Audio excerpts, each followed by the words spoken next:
लक्ष्मी माता की कहानी। एक गांव में एक साहूकार रहता था। साहूकार के एक बेटी थी। वह हर रोज पीपल सींचने जाती थी। पीपल के वृक्ष में से लक्ष्मी जी प्रकट होती थी और चली जाती। एक दिन लक्ष्मी जी ने साहूकार की बेटी से कहा, तू मेरी सहेली बन जा। तब लड़की ने कहा कि मैं अपने पिता से पूछकर कल आऊंगी। साहूकार की बेटी ने घर जाकर अपने पिता को सारी बात कह दी।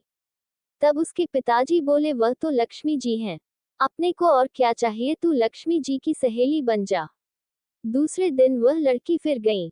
तब लक्ष्मी जी पीपल के पेड़ से निकल कर आई और कहा, सहेली बन जा। तो लड़की ने कहा, बन जाऊंगी, और दोनों सहेली बन गई। लक्ष्मी जी ने उसको खाने का न्योता दिया।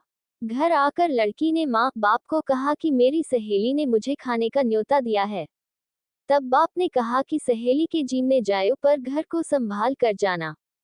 तब वह लक्ष्मी जी के यहाँ जीमने गई तो लक्ष्मी जी ने उसे शाल दुशाला उड़ने के लिए दिया, रुपये दे, सोने की चौकी, सोने की थाली में 36 प्रकार का भोजन व्यंजन करा दिया।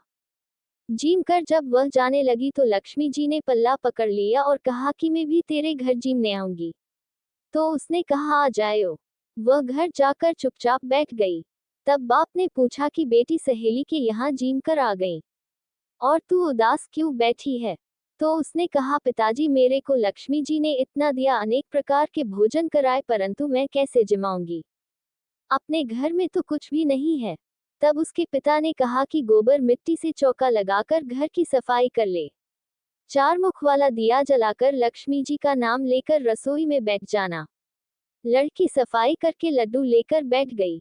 उसी समय एक रानी नहा रही थी। उसका नौलखा हार चील उठा कर ले गई और उसके घर वह नौलखा हार डाल गई और उसका लड्डू ले गई। बाद में वह हार को तोड़कर बाजार में गई और सामान लाने लगी तो सुनार ने पूछा कि क्या चाहिए। तब उसने कहा कि सोने की चौकी, सोने का थाल, शाल दुशाला दे दे, मोहर दे और सामग्री दे। 36 प्रकार का भोजन हो जाए, इतना सामान दे। सारी चीजें लेकर बहुत तैयारी करी और रसोई बनाई। तब गणेश जी से कहा कि लक्ष्मी जी को बुलाओ। आगे आगे गणेश जी और पीछे पीछे लक्ष्मी जी आई। उसने फिर चौकी डाल दी और कहा, सहेली चौकी पर बैठ जा। जब लक्ष्मी जी ने कहा सहेली चौकी पर, तो राजा रानी के भी नहीं बैठी, किसी के भी नहीं बैठी, तो उसने कहा कि मेरे यहाँ तो बैठना पड़ेगा। फिर लक्ष्मी जी चौकी पर बैठ गई। तब उसने बहुत खातिर की। जैसे लक्ष्मी ने करी थी वैसे ही उसने करी। लक्ष्मी जी उस पर खुश हो गईं। घर में खूब रुपया एवं लक्ष्मी हो गई। साहूकार की बेटी ने कहा, मैं अभी आ रही हूँ, तुम यहीं बैठी रहना, और वह चली गई। लक्ष्मी जी गई नहीं और चौकी पर बैठी रही। उसको बहुत दौलत दी। हे लक्ष्मी जी, जैसा तुमने साहूकार की बेटी को दिया वैसा सबको देना। कहते सुनते हुकारा भरते अपने सारे परिवार को दियो। पीहर में देना, ससुराल में देना, बेटे पोते को देना। है लक्ष्मी माता सबका कष्ट दूर करना, दरिद्रता दूर करना, सबकी मनोकामना पूर्ण करना। ये थी लक्ष्मी माता की कहानी। लक्ष्मी माता की कहानी।